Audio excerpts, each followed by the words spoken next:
It's really a race against time, isn't it? I mean, how much time do they have left to evacuate? Well, it's just after 5 in the morning, and we think landfall will be around 10:30, 11 a.m. So it's only 50 kilometers from the coastline.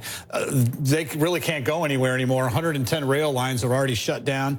Calcutta's going to shut down their airport later on tonight about 9 p.m. Schools are closed. I mean, the time to get out was already there. This is pounding them. This is going to be bad. Let's take a look at what we're talking about here. The good news is it's trying to lose some strength. But what we're looking at, and in the entire difference between the storm in 1999, 20 years ago, that took over 10,000 lives, is back in 1999, there wasn't just one cyclone in the month of October. There were two within 12 days. One was equivalent to Category 4, one a Category 5. They only had 23 shelters open back in 1999, and now they've got over 800, and they're all staffed with 40 or 50 members. They've got satellite radios. They're ready for this. We've got 2 states that are in red under warnings from India's Met Department, Andhra Pradesh, and to the north, Odisha. That's the one I'm worried about because a large amount of the population is at sea level. And with the storm surge coming in that could be 4.5, 5 meters, that's going to go inland quite some distance. This is a picture for Mozambique. We may have images. In fact, I would expect to have images like this, unfortunately, in the days ahead. Here's the history.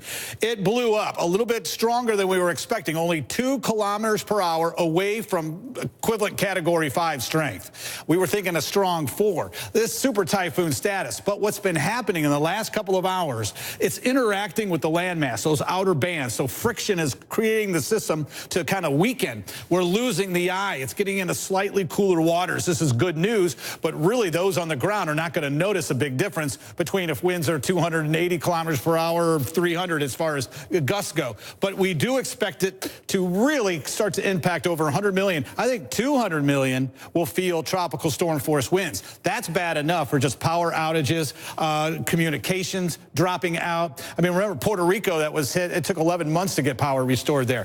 This is moving up into an area already hit with heavy rainfall, northeast India and Bangladesh. Getting closer. I love these Google Earths. Gives you an idea what we're looking at. About 1 million people live in Bhubaneswar. Down in Visakhapatnam, there's 2 million.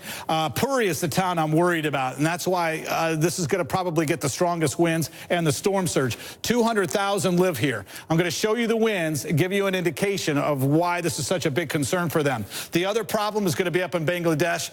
The storm surge problems in the Delta here are historic, and we know that. But also the east coast of India, Puri, in the wrong place. This is where the winds are the strongest. This is where the storm surge could move in several kilometers, and it slides right up into this area. Bhubaneswar, I mean, in Brahmapur, you've got over 600,000 live there as well. So the winds die down quickly. It's going to break down, but the rains are going to continue, and that's going to be a problem for many of these low-lying areas that rivers are prone to flooding. With the saturated ground, the Brahmaputra River runs down through this area too, so I look for that to start flooding in the days ahead. Again, airport in Calcutta closes tonight.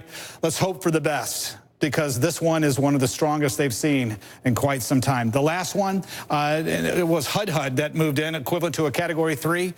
Amra, this left $3.5 billion in damage. Very, very concerning. Yes. All right, Tom Cedar, I know you'll keep us posted. Yes, Thank you.